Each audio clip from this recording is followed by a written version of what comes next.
Muy buenas, bienvenidos al Cuestionario. Ya sabéis, este programa en el que no solo pregunto yo, sino que vosotros, que nos veis y que muchas veces os encontráis con nuestra cámara, también le hacéis preguntas a nuestro invitado. Al final es más o menos una hora de charla en la que aprovechamos para profundizar en la vida y en la trayectoria de nuestro invitado, que suele ser un invitado pues que ha tenido o tiene, ¿no?, un peso importante en la vida de nuestro municipio y que además también representa un ámbito pues que intentamos que vaya cambiando. Hoy nos ubicamos en el ámbito de la cultura y en concreto en el de los museos. Yo creo que no habíamos tocado todavía en todos estos cuestionarios a nadie que trabajara directamente con el sector de los museos y hemos aprovechado pues un aniversario, una efeméride que hace muy poquito se ha celebrado en nuestro municipio, que son los 30 años del Museo del Grabado Español Contemporáneo, un museo muy importante no solo en Marbella, sino en el ámbito nacional y pues tirando un poquito de amigos de la casa y gente que sepa muy bien qué es eso de gestionar un museo y conoce muy bien el Museo del Grabado, pues es nuestro invitado de hoy, que es José María Luna. José María, bienvenido. Muchas gracias, bien hallado. Gracias por estar hoy en nuestro cuestionario. Ya no está en el Museo del Grabado, muy a nuestro pesar, pero pues está en otro momento importante de su trayectoria profesional, porque está al frente de nada más y nada menos que tres pedazos de museos en Málaga capital. Es el Pompidou, la Casa Natal Picasso y el Museo Ruso. Esos tres entes culturales los gestiona y al frente de ellos está José María Luna y pues hablaremos un poco de todo eso, del cambio, de la evolución, de la trayectoria y de los museos, por supuesto, de ese elemento que también ahora mismo está muy de moda y que parece que es un elemento que transforma una ciudad y que la transforma sobre todo en ese ámbito del turismo, del desarrollo económico, de la cultura. Vamos a hablar de todo eso. Pero lo primero que hacemos cada semana en nuestro cuestionario es escuchar, José María, la pregunta que te dejó el invitado de la semana anterior. No sé si conoces, porque José María, pues más de media vida la ha pasado, aunque en estos últimos años esté en Málaga, la ha pasado en Marbella. No sé si conoces a Jesús Ramos, al frente del área de combustibles del Grupo Siebla. Pues fue nuestro invitado de la semana anterior y te dejó esta pregunta. Yo le preguntaría, como ya estamos hablando de combustible, que qué es lo que echa de menos en una estación de servicio, y no vale decirme que le echen gasolina, porque eso ya lo sé. ¿Qué echas de menos, José María, en una estación de servicio, en una gasolinera que solemos decir, aunque ya dan mucho más que gasolina? Pues la verdad es que me ha quitado la respuesta, porque es la respuesta clásica además, pero recuerdo perfectamente no solo que echaban gasolina en la gasolinera Siebla, sino quiénes echaban gasolina en esa gasolinera. Conozco a los Ramos, probablemente Jesús no me recuerde porque era muy pequeño, pero he sido amigo de sus hermanos mayores y de sus primos y nos hemos criado aquí y eran los tiempos en los que uno paraba en la gasolinera Siebla y le echaba uno de sus tíos, de uno de sus familiares también estaba allí y eran otros tiempos y te echaban gasolina, te limpiaban el parabrisas, efectivamente el parabrisas. Pues no sé qué echo de menos, porque tienen de todo ya, tienen pan, son ¿cómo se llama eso? Unas tiendas de contingencia, ¿no? Tienen de todo, la verdad. Tienen de todo ya, con lo cual no he hecho prácticamente nada de menos. Jesús, lo siento, a veces se agradece. El otro día en la carretera de Jaén Granada me paré a que me echaran a echar gasolina y me sirvieron gasolina y la verdad es que sigue siendo muy agradable que te pongan la gasolina. Es una maravilla, ¿no? Sí. Pues vamos a lo nuestro. Vamos a hablar un poquito de arte, de museos, de la trayectoria de José María y vamos a conocer un poquito más a este enamorado del arte, de la historia del arte. Estudiaste historia del arte, José María, en la universidad. ¿Sabes? Tu formación inicial, echando un vistazo y cotillando un poco tu currículum, te has formado mucho y varias veces y has ido intentando aquello que te iba gustando, darle, ¿no?, una formación académica a través de cursos, másteres. ¿Eres inquieto en ese sentido? Bueno, necesariamente hay que serlo, quiero decir, hay que actualizarse, hay que formarse y así nos enseñaron cuando éramos jóvenes en nuestra generación, actualizarse siempre, estudiar siempre. Yo se lo digo algunas veces a los alumnos a los que a veces me invitan a dar clases en la universidad o en algún otro tipo de foro, incluso a mi hija que ya está entrando en una edad. Tengo una mala noticia para vosotros, se tiene que estudiar toda la vida si se quiere estar al día, no solo los grandes profesionales como los médicos, los arquitectos, los ingenieros, por supuesto, esos también, o esos más que nadie, pero los demás también tenemos que formarnos y estar al día, y en nuestro terreno, en el campo profesional de la cultura y el museo también. Yo soy tan antiguo que me licencié en Filosofía y Letras, sección Geografía e Historia, especialidad Historia del Arte. O sea que... Lo he visto en el currículum y he tenido que ir a consultar que efectivamente es que antes estaban unidas todas estas disciplinas. Sí. A veces me presentan como filósofo y digo, va a ser que no. Claro, la Historia del Arte dependía, ¿no?, de filosofía. De esa rama, dependía pedagogía y psicología, incluso en aquel momento, claro, en una universidad de Málaga que ya llevaba un tiempo, llevaba una década y que iba creciendo y que iba configurándose como lo que es ahora una de las grandes universidades de Andalucía y de España. José María, llevamos sin verte por Marbella, desde el punto de vista profesional, supongo que sí que te lo has encontrado con amigos en todos estos años, un tiempo. ¿Cómo estás en Málaga? ¿Cómo te tratan en Málaga? ¿Cómo es tu vida ahora mismo en Málaga? No, estoy muy a gusto en Málaga, nunca lo hubiera pensado. Yo prácticamente desarrollé toda la primera parte de mi carrera profesional aquí, estudié en Málaga y bueno, tenía una buena relación con la ciudad, pero ahora estoy muy cómodo, muy a gusto en Málaga, no echando de menos, porque estoy siempre en Marbella. Quiero decir, Rilke, como bien sabes, decía que la patria de un hombre en su infancia, y mi patria es la Plaza de los Naranjos y todo ese entorno. Yo nací en la calle Gloria número 1, o sea que, y estos niños, estos ramos que hemos visto ahora, y Pedro Iborra, mi querido, y su hermano Juan Antonio, mi querido amigo del alma, o José Miguel Lima Alba, o en fin, Nicolás, muchísima gente, estábamos allí, los Caracuel, Antonio y Ángel, que son hermanos, digamos, electos ya en la madurez, o mi amigo Javi García, Ángelo. Nos hemos criado todo en ese entorno, y la plaza era nuestro patio de juego, era nuestro jardín sin piscina, es mi patria, como digo. Sigues estando tu familia aquí, ¿no?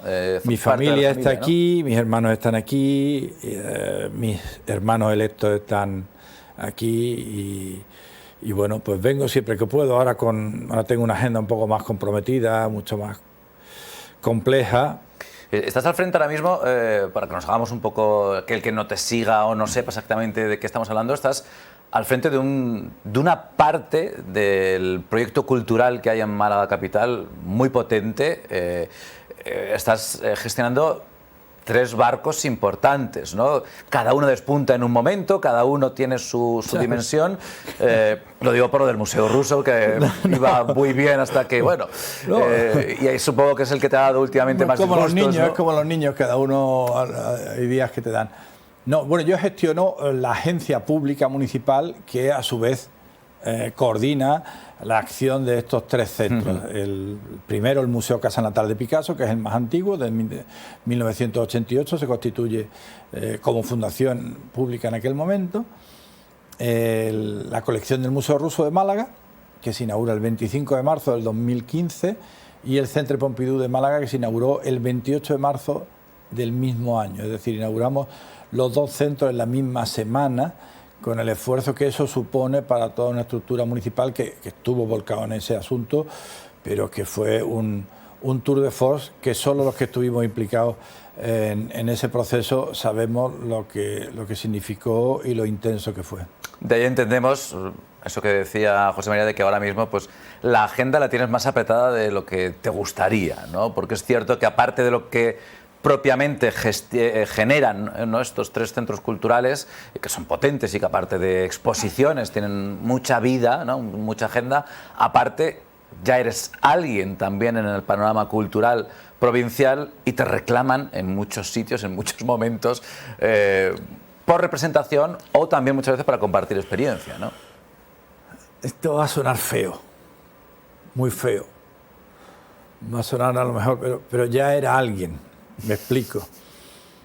En mi etapa en el Museo de Grabado Español Contemporáneo, que ha celebrado hace unos meses, el 28 de noviembre, como bien dice, su 30º aniversario, hicimos un trabajo realmente también intenso, espectacular, muy bonito, maravilloso. Fue una etapa inicial y colocamos al museo y a Marbella de referencia nacional.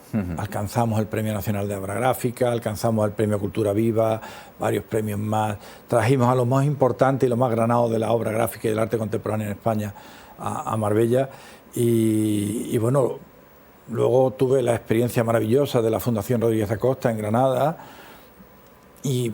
Eso te puso en el mapa, ¿no? No, a veces yo creo que tengo mejores relaciones y la gente me recuerda más de la etapa del Museo del Grabado Español Contemporáneo que de la propia etapa de la Fundación Rodríguez Acosta, que fue otra gestión también maravillosa en Granada, en una institución, uno de los sitios más bonitos que he trabajado, y en el sentido, digamos, estético, al lado de la Alhambra. Y bueno, lo que me pone en el mapa es que tengo ya una edad.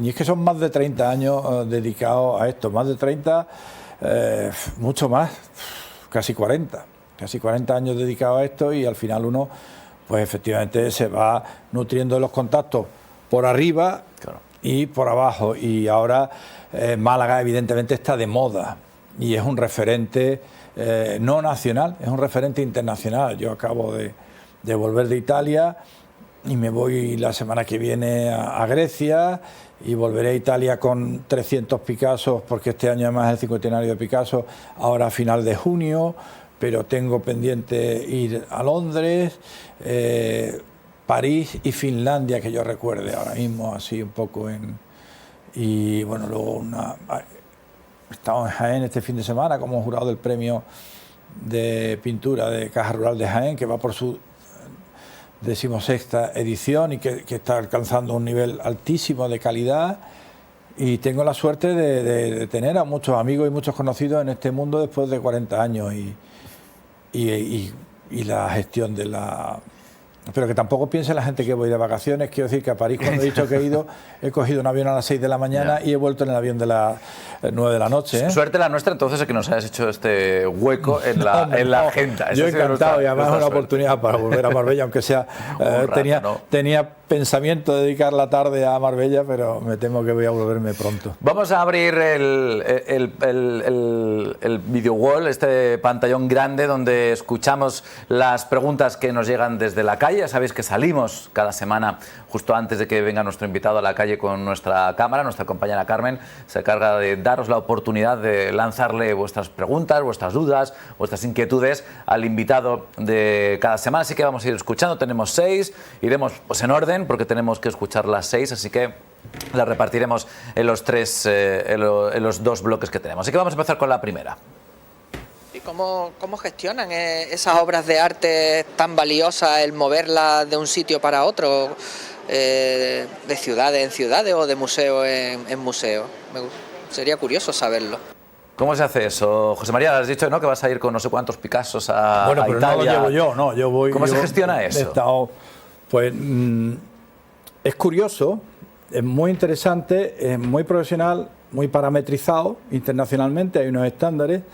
Hoy, precisamente, a primera hora de la mañana, la primera reunión ha sido el Consejo Rector para aprobar el pliego técnico y administrativo para sacar a concurso la próxima exposición de la colección del Museo Ruso en Málaga, que traemos 480 piezas, 480 objetos artísticos, y hemos sacado a concurso un contrato de 147.382 euros, IVA excluido, para la manipulación, embalaje y transporte de esas obras, en este caso desde Madrid solamente.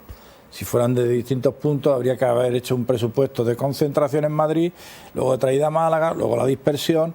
O sea que de eso se encargan unas empresas que están especializadas en eso. Hay una empresa especializada y nosotros tenemos personal especializado en la parte administrativa para la gestión de esos grandes contratos, porque son grandes contratos dentro de la administración pública, personal especializado en la revisión del estado de esas obras a la llegada y a la partida. Cada obra viene, para entendernos, nosotros tenemos un packing list, una lista de los paquetes en los que sabemos cuántas obras vienen y qué obra viene, o cuántas obras y qué obras vienen en cada caja o en cada embalaje.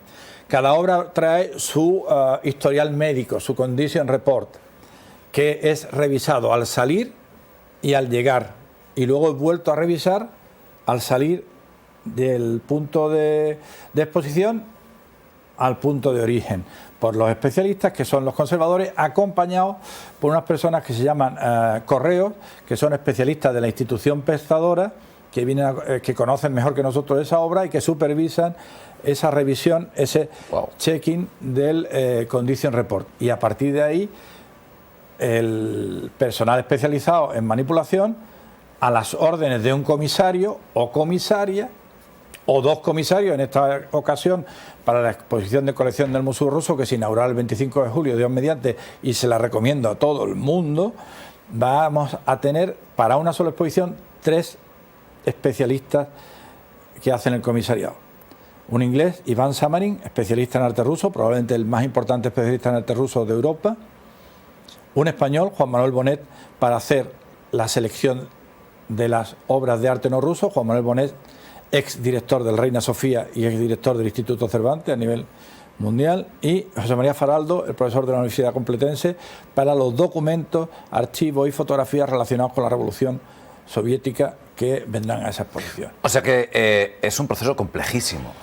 Bastante complejo, sobre todo bastante complejo, y que implica un trabajo de equipo multidisciplinar muy importante. También están los arquitectos museógrafos que determinan cuál va a ser el espacio expositivo y cómo va a ser el espacio expositivo, y que se hace en discusión con la dirección del centro, pero también con los comisarios y los artistas, si los hubiere vivos, y que al final se plasma en ese concepto que es la exposición temporal. Vamos a seguir escuchando alguna pregunta más que llega desde la calle. Vamos en este caso con la ciudadana número 2. ¿El Museo del Grabado es suficientemente conocido o no se le da la suficiente publicidad que necesitaría para que se diera más a conocer a los ciudadanos de Marbella y todos los que vengan a conocer la ciudad? Todo esto porque, si no recuerdo mal por el material que he visto, me parece que esta ciudadana no conocía el Museo del Grabado, y es algo que seguro, si salimos a la calle ahora mismo, nos encontraríamos con más asiduidad de lo que nos gustaría. Pues como diría el clásico, me alegra que me haga esa pregunta. Sí, el Museo del Grabado debe ser más apoyado, más publicitado, más promocionado, más querido, más cuidado, porque es una de las joyas que tiene Marbella desde el punto de vista del continente. El antiguo Hospital Bazán del siglo XVI, como bien sabe, gótico renacentista, tardogótico renacentista, y de sus colecciones, que son las más importantes después de la Calcografía Nacional de la Real Academia de Bellas Artes de San Fernando, son las más importantes en obra gráfica de España, y necesita mucha más promoción, mucho más cariño y mucho más apoyo para que todos los ciudadanos de Marbella lo sigan sintiendo como suyo y siga siendo un elemento de proyección cultural de la ciudad. Debe ser, ¿no? O por lo menos en el momento en el que ahí sí estaba José María Luna trabajando, por lo que tengo entendido, se trabajó mucho para que fuera uno de las grandes, como se dice ahora, locomotoras culturales de Marbella, ¿no? Uno de las herramientas potentes de atracción para ese turista que busca algo más, ¿no?, que el sol y la playa, que busca pues algo de contenido cultural. ¿Qué hacemos esta tarde? ¿Dónde vamos? Para eso se trabajó mucho en el Museo del Grabado, ¿no? Trabajasteis mucho. Trabajamos mucho, pero es verdad que tampoco tuvimos un apoyo grande, pero nos dejaban hacer, que también era en aquel momento. El aspecto turístico de los museos es un aspecto muy importante, y más estando como estamos en la Costa del Sol, pero no dejemos que los árboles no nos dejen ver el bosque. Lo importante de un museo es su actividad cultural. La herramienta verdaderamente transformadora es la cultura, y los museos son una parte muy importante de esa herramienta que es la cultura. Nosotros en aquel momento trabajamos en 2 líneas. Una era hacia dentro de Marbella, éramos el primer museo que se abría. Había habido antes una sala arqueológica, una sala municipal de arqueología y de historia de la ciudad, que había puesto en marcha primero José Manuel Vallés, y luego ya en su formato más importante lo hizo Rafael García Conde, y no había ningún museo en la ciudad. Entonces el centro nos permitía hablar de arte en general, no de grabado solamente, aunque abrimos pronto inmediatamente un taller de grabado, porque si vamos a hablar de grabado y de obra gráfica era necesario que la gente comprendiera qué estaba viendo. Entonces hablábamos del arte en general, del arte contemporáneo, de la cultura en general. Hicimos poesía, conciertos, magia, los concursos de gráfica, y hacia afuera nos reivindicamos como el único centro de proyección nacional del grabado y la gráfica. Eso nos permitió ampliar las colecciones, ampliar nuestras redes de contacto y junto con la calcografía y con el apoyo de la calcografía, a la que ha vuelto, por cierto, de su delegado director, nuestro querido amigo Javier Blas Benito, que fue, junto con su antecesor Juan Carrete, pues fueron nuestros grandes padrinos, nuestros grandes protectores a nivel nacional, aunque como bien sabes el museo se funda gracias a la colección de José Luis Morales y Marín, pero también gracias al apoyo fundamental de personas como Wilfredo Rincón, José Manuel Vallés o Luis Caruncho, que fueron esenciales también en esa primera etapa. Y en el equipo pues estábamos Germán Borrachero, que estaba y está ahí siempre en una situación delicada, que estuvo con nosotros a partir del año 95, María José Montañés, que también está en el taller de grabado desde hace muchos años y que es una enorme profesional, conocedora muy buena de los procesos de conservación de la obra gráfica, pero también de la colección de la gráfica, Pedro Fernández Guerra, José Cortés Peña, Juan Guerrero, Francisco Ríos, Miguel Ángel Díaz, Ana, la limpiadora, en fin, un equipo muy pequeño pero muy ilusionado y muy entusiasmado con lo que estábamos haciendo. José María, ¿cómo fue dejar el Museo del Grabado y marcharte a Málaga? ¿Cómo surge esa oportunidad? ¿Cómo fue tomar esa decisión? ¿Cómo fue aquello? Fue una decisión mucho más trascendente que el mero hecho profesional. Fue una decisión vital, cambió mi vida. Bueno, llevamos trabajando más de 10 años en aquello y ya, como te decía antes, nos habíamos hecho un hueco en el mundo de la gráfica y del arte contemporáneo en España. Fuimos la primera institución andaluza que tuvo un stand propio en Arco, por ejemplo. Modesto, pero fuimos los primeros en el año 96. Ninguna institución, ni el Centro Andaluz de Arte Contemporáneo, ni ningún otro centro habían tenido stand propio en Arco. Y nosotros lo tuvimos en el año 96 y lo tuvimos en sucesivas ediciones. Miguel Rodríguez Acosta, académico de San Fernando,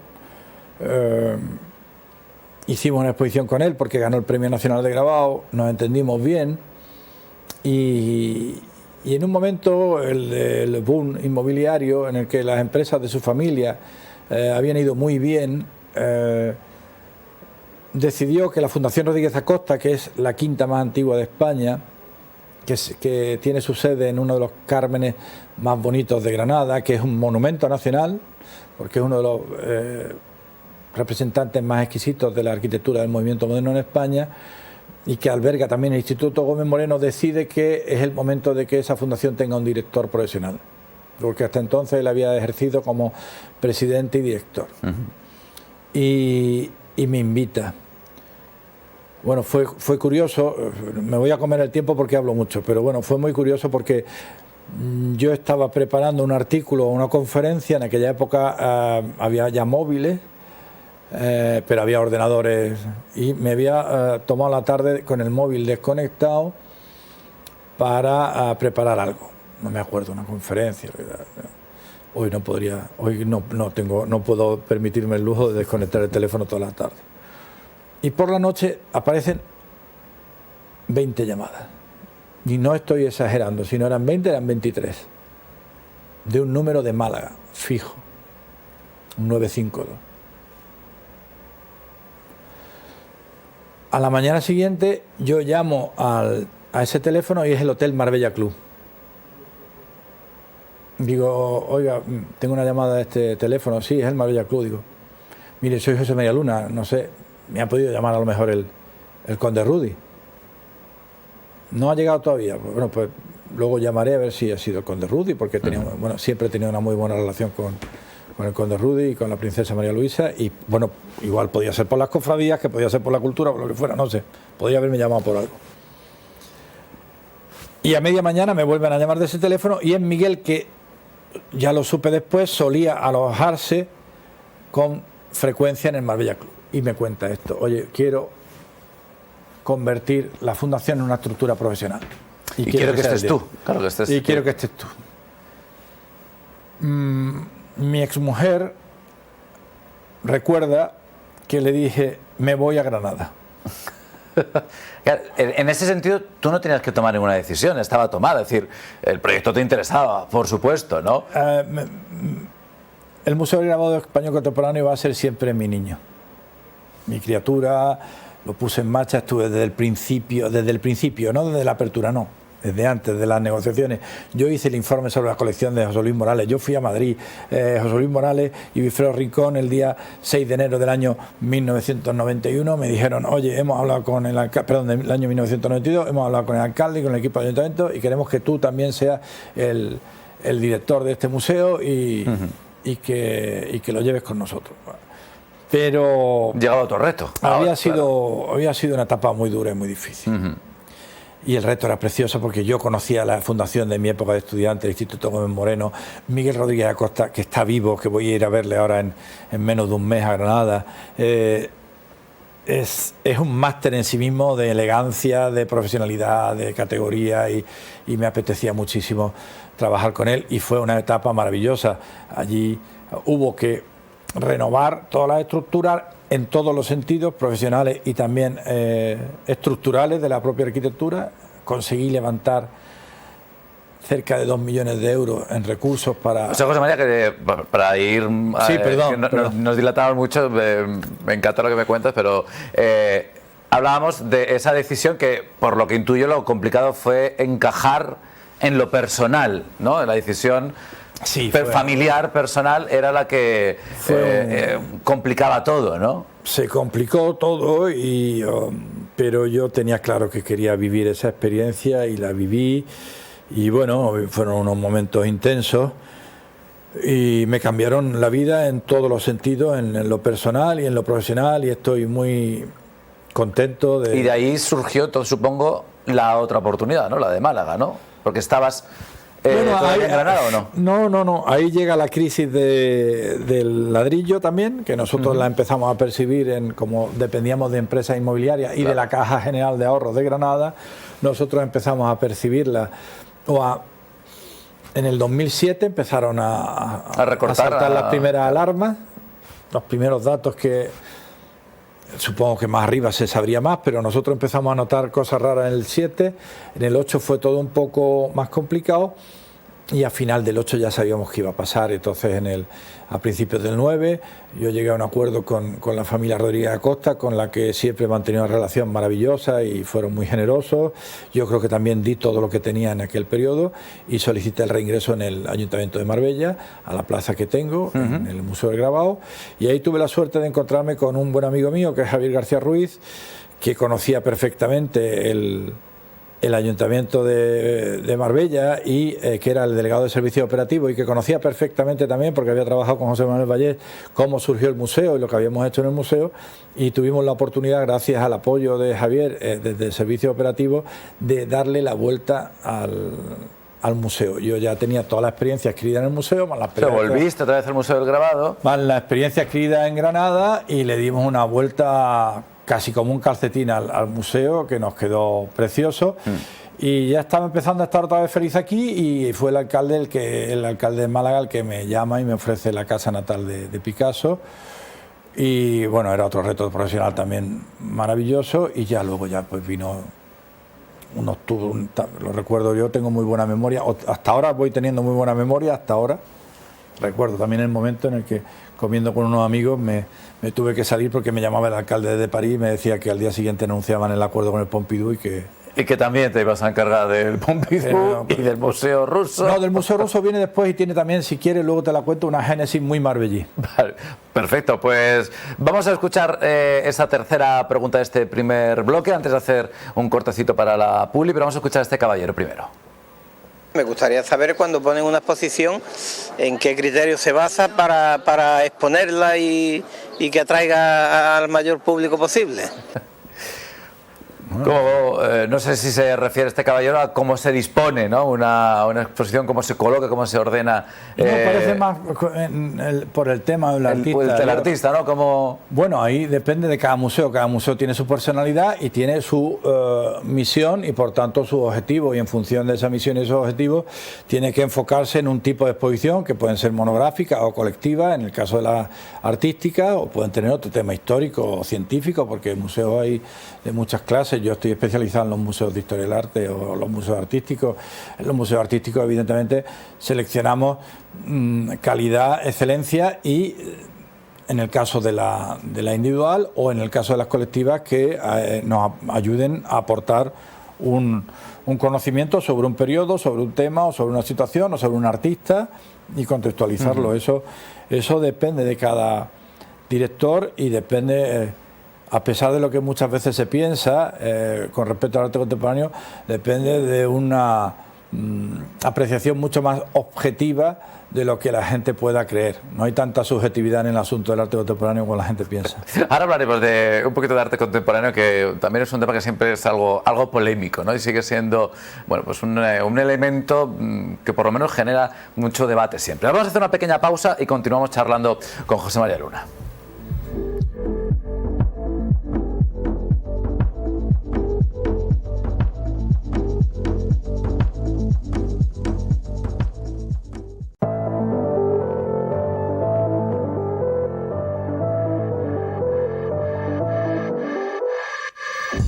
Seguimos charlando hoy en nuestro cuestionario con José María Luna, hablando de museos, de dirección de arte contemporáneo, de trayectoria vital ligada siempre al mundo del arte y a los museos. Fue pues uno de los creadores, fundadores del Museo del Grabado Español Contemporáneo, y a partir de ahí, bueno, pues su carrera profesional ha ido increciendo, ¿no? Ha ido siempre creciendo, siempre hacia arriba. Hemos hablado en este primer bloque de muchos asuntos y nos hemos quedado justo antes de la publicidad. Se ha quedado un poco en el aire el tema del arte contemporáneo, que es algo con lo que trabajas mucho, no en exclusiva, pero sí que parte importante de tu carrera está ligada al arte contemporáneo, y he dicho yo que bueno, pues suele ser un elemento por lo menos que genera mucho debate o comentarios. Hay mucha gente en la calle que no conecta, ¿no?, con el arte contemporáneo.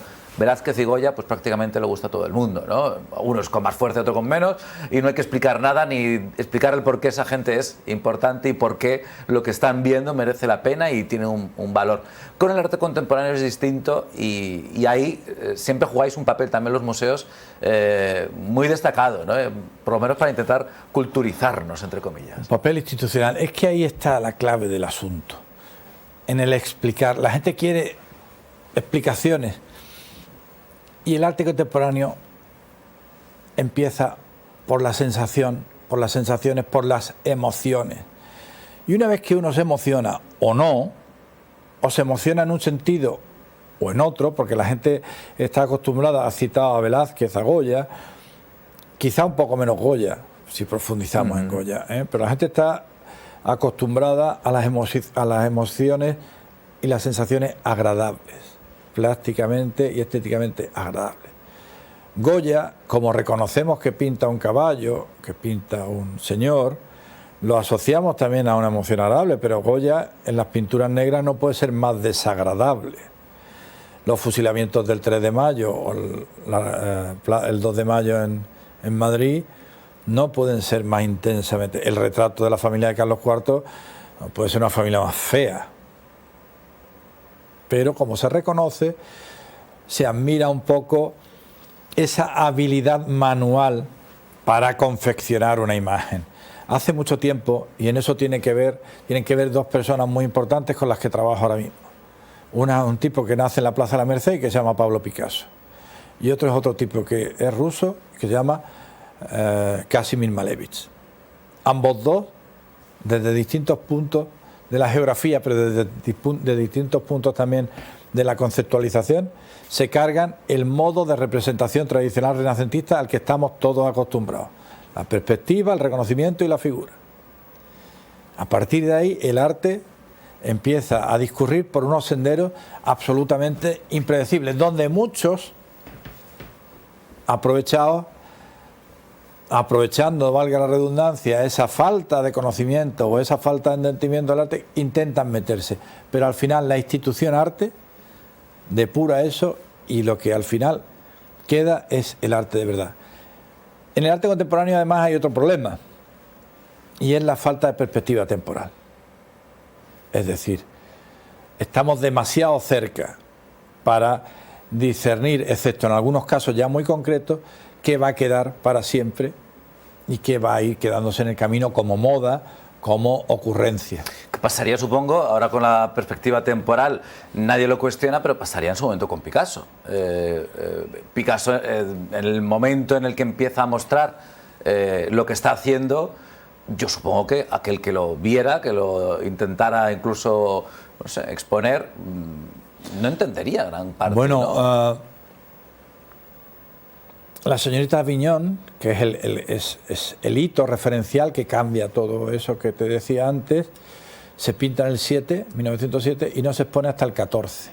Y no recuerdo la cita ahora, en el tenor literal, pero creo que era bueno, un crítico del momento, dice algo así a Picasso: estás intentando hacernos beber petróleo. Esto es una locura tal. Y ya Picasso tenía nombre, ¿no? Ya estaba haciéndose un nombre. No, todavía estaba, pero ya había hecho, estaba Cambrer, le había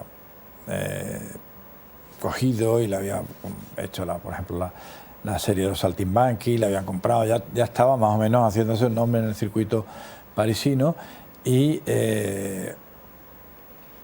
no se atreve a exponer aquello hasta 7 años después. Y ahora lo vemos tan normal. El Guernica, todo eso lo vemos ya también normal.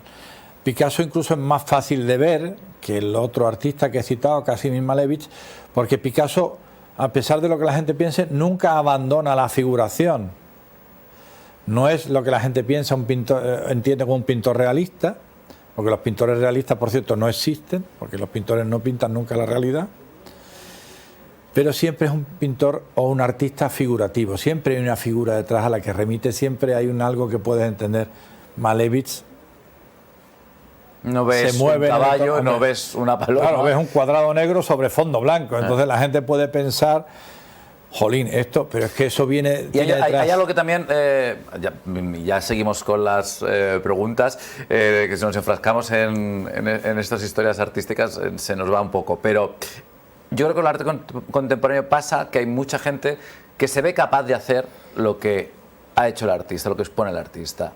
Esto lo hago yo.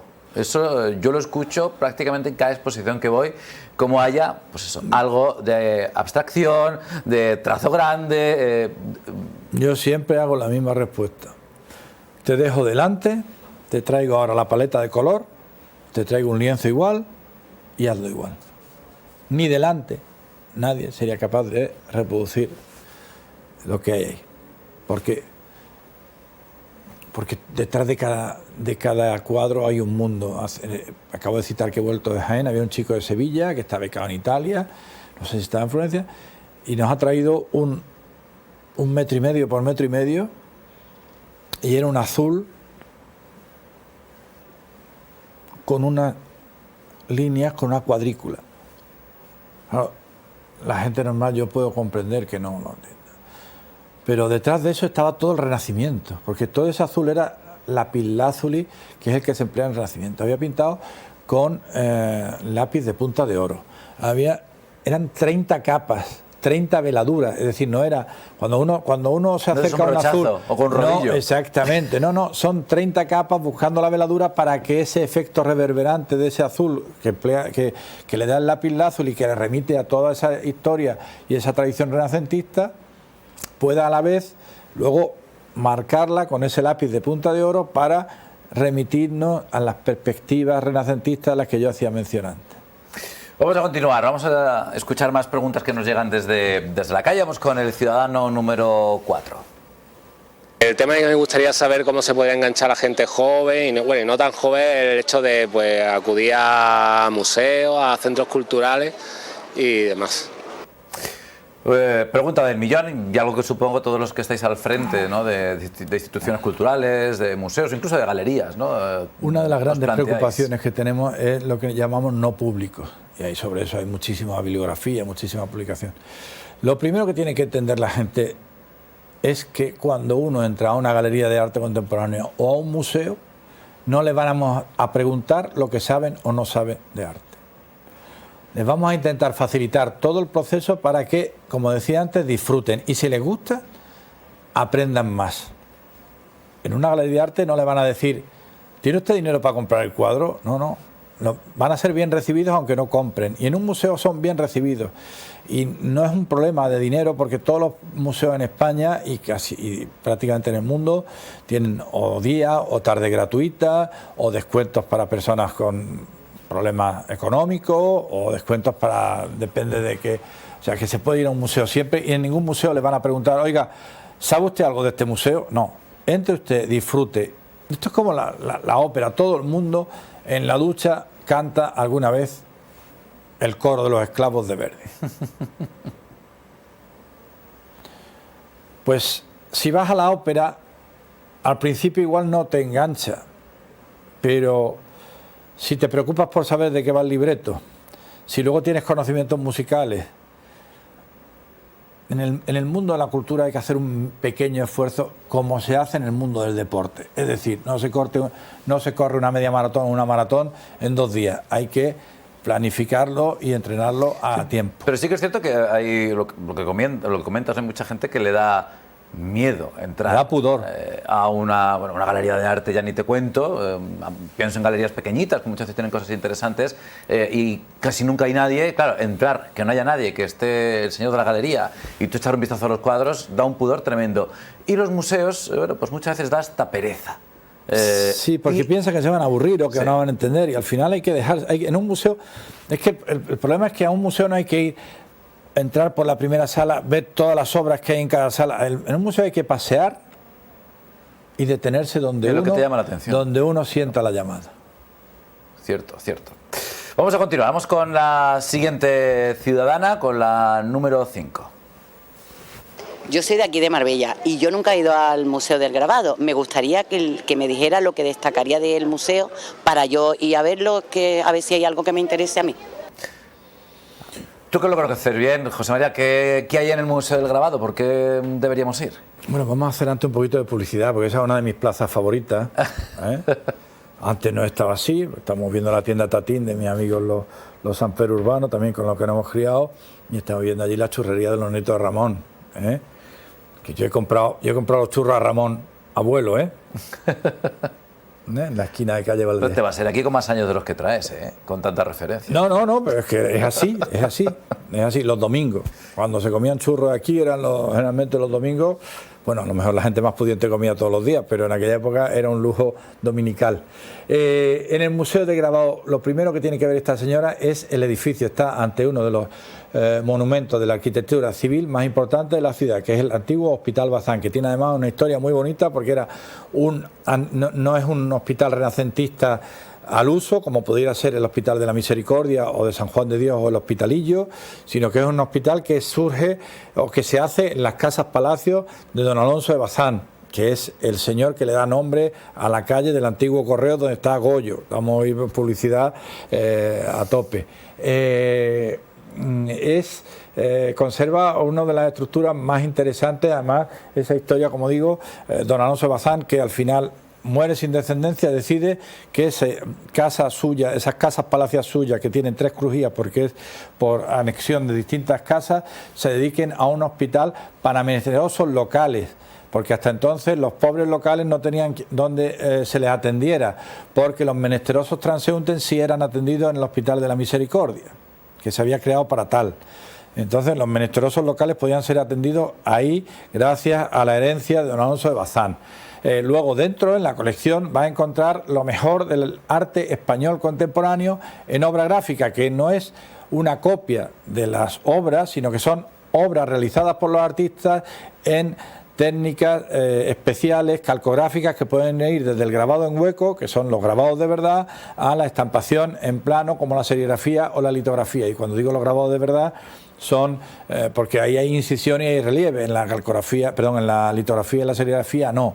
Y son obras originales de artistas como Picasso, Miró, Chillida, Canogar, Saura, es decir, todos los grandes artistas españoles del siglo XX y también del siglo XXI ya. Es una maravilla, de verdad que aquel que no haya ido, que yo siempre invito a que vayan, que encima es gratis, que vayan y que le echen un vistazo, dos, y vayan las veces que les apetezca, un día una sala y a la semana siguiente la siguiente, ¿no? Yo creo que merece la pena. José María, estudiaste Historia del Arte y me preguntaba yo preparando la entrevista, ¿dibujará? ¿Pintará? ¿Eres artista también? Que es algo muy habitual en tu perfil. No lo soy, por eso dejé de dibujar y de pintar. Dibujé, pinté, gané concursos infantiles, hice el cartel de la Semana Santa, hice el cartel del Carnaval, gané una... don Fernando Alcalá, que fue maestro mío también de pintura, me decía en bachillerato, cuando gané el concurso de pintura, y por un cuadro de Tiscar, de Rafael Zabaleta, un pintor que había conocido muy joven por cuestiones familiares, yo le había conocido, y me decía, no eres un artista, has vendido tu obra. Digo, don Fernando, pero es que son 4.000 pesetas. Y yo me di cuenta que tenía una cierta habilidad, tengo una cierta mano para dibujar, pero no tengo la capacidad de crear un mundo y de ver el mundo como lo ven los artistas. Los artistas son como los poetas, nos hacen ver cosas que los mortales, normales y corrientes no somos capaces de ver. Un artista no es quien dibuja o pinta bien, ¿no? No. Según entendemos socialmente eso, ¿no? No, yo no lo era y tenía cierta habilidad, pero yo no tenía la capacidad de crear un mundo propio o de ver un mundo distinto y hacérselo ver a la gente. A mí me parece, José María, que tienes un trabajo muy bonito. Me parece, los museos me parecen sitios fascinantes, y trabajar en un museo siempre me ha parecido algo como, supongo, desde fuera muy romántico. No sé si luego el día a día, supo todos los días, ¿no? Pero son sitios especiales, ¿no? Los museos, ¿o no? Bueno, el día a día... No me digas que es como igual que si fuera la delegación de obras. No, mucho menos. El día a día te come en cualquier trabajo, evidentemente, ese es el gran reto. Pero el lujo de poder pasear por un museo cerrado y disfrutarlo y poder pararte delante de una obra, poder tocarla. No quiero decir que la toque, que pues las obras no se deben tocar, pero los que trabajamos ahí podemos en un momento determinado acercarnos a una obra por cuestiones de la revisión de condition report o por ver un poco cómo está hecho, y además hay un modo para tocar la obra, ¿no? O depende qué obra, porque hoy en día una obra de arte ya no es un lienzo, ni es una escultura, ni es una escultura en mármol. Y luego, pues, te permite trabajar con gente muy interesante, muy interesante. Tanto desde el lado de los profesionales de los museos como del lado del arte.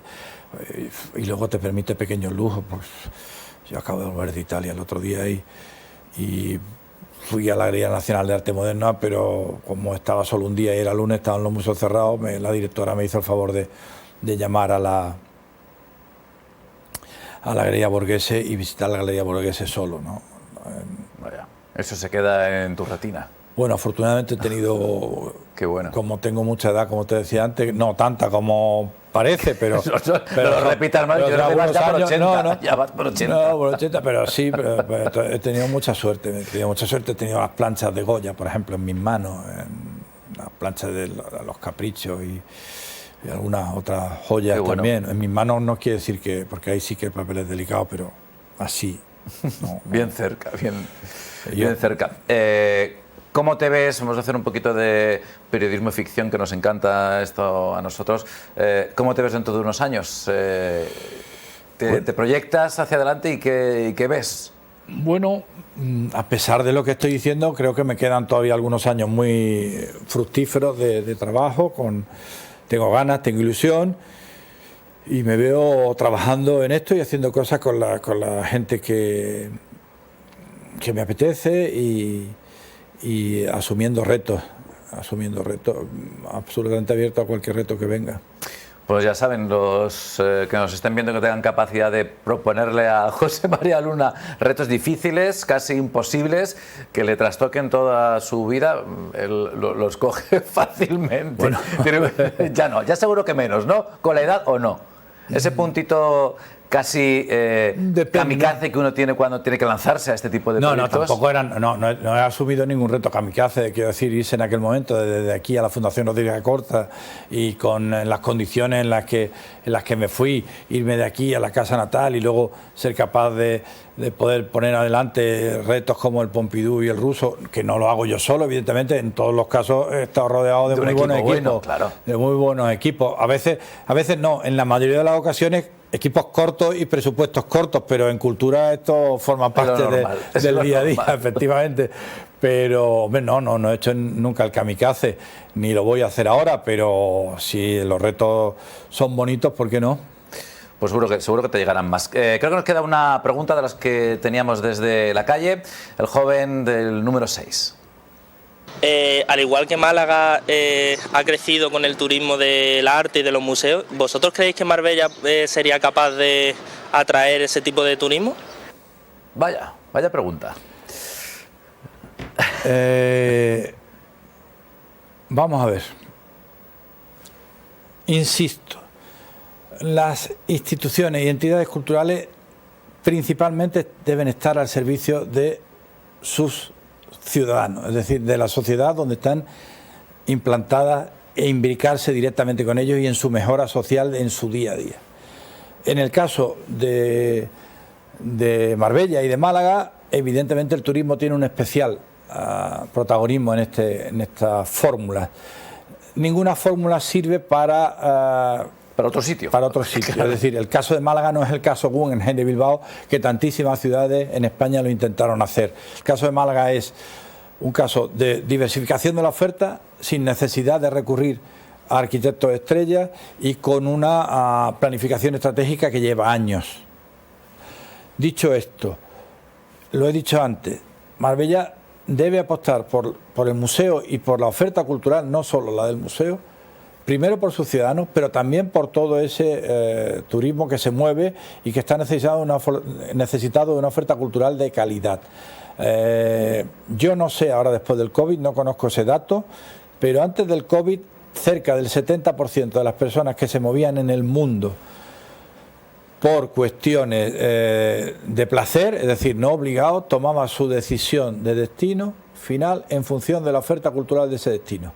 La oferta cultural que le hace museos, le hace conciertos, le hace gastronomía, le hace shopping incluso, un shopping especial, y en ese sentido Marbella debe posicionarse con su propia personalidad, porque Marbella, a pesar del éxito de Málaga, que es un éxito incontestable, sigue teniendo su branding y su muy buen conocimiento en el mundo. Por tanto, complementar su oferta de sol, playa, de golf, de deporte, de Starlight, por ejemplo, como estrella, podría... El año pasado estuve yo en un concierto de Zubin Mehta en la arena y fue un concierto maravilloso, pero creo que mal gestionado y que Marbella debería aspirar a ese tipo de ofertas, pero con una organización de excelencia. Tirando un poquito de la pregunta de este joven, ¿crees que a Marbella le haría falta algún proyecto cultural con cierto nombre?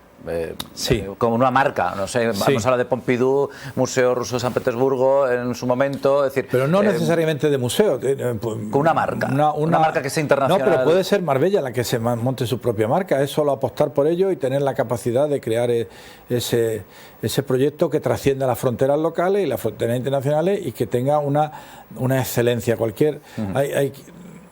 Hay que diferenciarse en el mundo de hoy, es fundamental, pero en el caso de la cultura hay que diferenciarse con excelencia, y en el caso del turismo al que aspira Marbella, del que ha vivido Marbella durante muchos años, he citado antes el Marbella Club, tú me dices que no me ponga años, pero es que yo me he cruzado con Deborah Kerr, o Peter Biertel, o Audrey Hepburn y el otro que no recuerdo ahora, su marido, Mel Ferrer. Yo me lo he cruzado por la Plaza de los Naranjos y por la Plaza de la Iglesia. Bueno, a Peter Biertel hasta hace muy poco en el Banesto de la esquina de Miguel Cano. Entonces ese turismo es el que Marbella tiene que seguir trabajando, y me consta que se están haciendo esfuerzos en ese sentido, y es el que hay que retener y el que hay que promocionar. Como hemos empezado, terminamos. Enseguida nos metemos en este cuestionario express. Son 10 preguntitas que te haremos cortitas, con una respuesta corta, para conocer gustos y aficiones, un poquito la parte más personal. Pero antes tienes que dejar grabada una pregunta para el invitado de la próxima semana, sin saber quién es ese invitado. Es un juego que le proponemos a todos nuestros invitados. Has escuchado tu pregunta de Jesús hace unos minutos. ¿Qué le preguntas tú al invitado de la semana que viene? Bueno, pero pensaba hacer publicidad en mi libro, ¿no? Y preguntarle cuál de mis 3 museos, de los 3 museos que gestionamos desde la agencia, el Museo Casa Natal de Picasso, la colección del Museo Ruso, que sigue abierto, es un museo abierto a la cultura, no tenemos nada que ver con la situación actual, y defendemos fundamentalmente la cultura y el arte como punto de unión entre las personas, o el Centro de Pompidou París. Pero vista el desempeño o el desarrollo de las preguntas que me han hecho, yo le preguntaría, ¿conoce dónde está el Museo del Grabado Español Contemporáneo? ¿Lo ha visitado alguna vez? Vamos a ver qué dice el invitado. Una pregunta que puede poner al invitado en una situación complicada, dependiendo de quién sea. Bueno, pero así aprovechamos y se vuelve a hablar del Museo del Grabado y hacemos promoción. Pues me parece una muy buena idea. Vamos con esas 10 preguntas rápidas. José María, ¿tienes mascota? No. No tienes mascota. Solamente lo he tenido una vez en mi vida, fue maravilloso y ya no volveré a tener más. ¿Esa comida que cuando empiezas no puedes parar, tu debilidad gastronómica? Tengo muchas, desgraciadamente, pero patatas fritas con huevo. Qué bueno. Hechos por mi madre, sí pueden ser.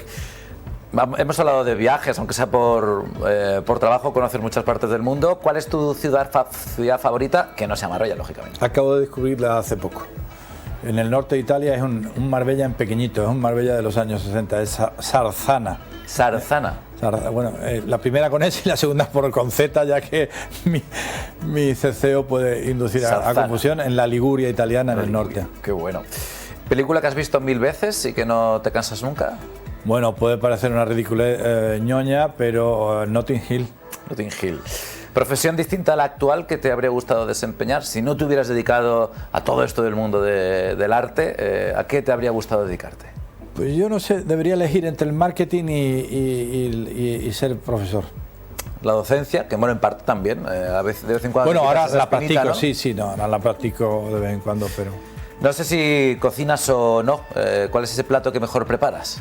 Cocino de supervivencia y no hago una tortilla de patatas mala ni un salmorejo tampoco malo. Bueno, no está mal. ¿Libro que nos recomendarías leer? Da igual que sea actual o de hace mucho. ¿Algún libro que te llamara la atención? ¿Te pues marcara? Mira, no es actual. Ya Orlando Figes ha hecho otro libro, ahora sobre la Revolución Rusa, pero hace 2 años creo hizo un libro que se llamó Los Europeos, y a través de la vida de una malagueña sevillana que era la Viardot,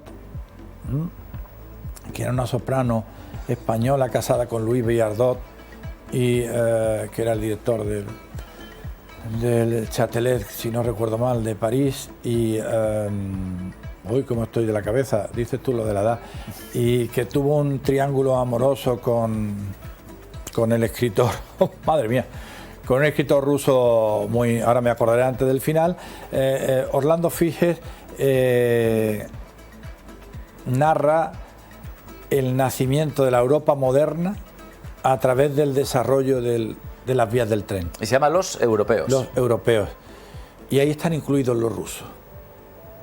Interesante. En este momento es interesante leerlo. Y cómo se conectan con San Petersburgo, cómo Málaga, que es la capital del sur de Europa de la ópera italiana, se conecta a la vez con París, con Londres, con San Petersburgo y los conciertos que hacen los zares, con Italia, cómo empiezan a aparecer las primeras librerías en esas primeras estaciones de tren, porque se empiezan las grandes editoriales nacen ahí porque los viajeros necesitan lectura para los trenes, cómo las partituras empiezan a copiarse rápidamente y lo que se estrena hoy aquí, pasado mañana en Italia se está tocando, porque hay un señor que está copiando la partitura en directo para poder hacer un concierto rápido en otra. Es realmente maravilloso. Los europeos, el libro que nos recomienda José María Luna.